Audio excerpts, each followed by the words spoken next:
Bismillahirrahmanirrahim. Assalamualaikum warahmatullahi wabarakatuh. Saudara-saudara masyarakat pekerja Jawa Timur, khususnya anggota FSP RTMM SPSI Jawa Timur, kita semua telah mengetahui bahwa pemerintah telah menyerahkan draft RUU Omnibus Law Cipta Kerja kepada DPR RI.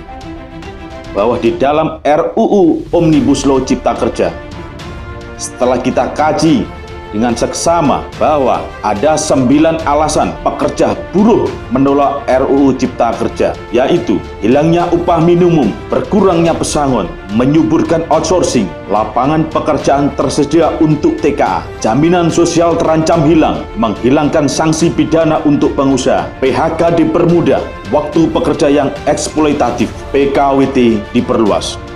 Atas nama perangkat organisasi memberi maklumat kepada jajaran struktural FSP RTMM SPSI di Jawa Timur, baik di tingkat daerah, di tingkat cabang, di tingkat unit kerja, dan anggota untuk bersama-sama dengan PD FSP RTMM SPSI Jawa Timur melakukan unjuk rasa menolak RUU Omnibus Law Cipta Kerja klaster ketenagakerjaan yang merugikan pekerja buruh dan meminta DPRD Provinsi Jawa Timur untuk menolak RUU Omnibus Law Cipta Kerja.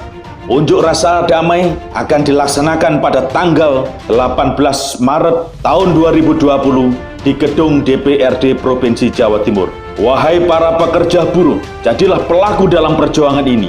Nasib kita ada di tangan kita sendiri. Saatnya kita bangkit untuk bergerak, memperjuangkan dan membela pekerja beserta keluarganya dari dulu, sekarang, hingga nanti. Salam solidaritas. Wassalamualaikum warahmatullahi wabarakatuh.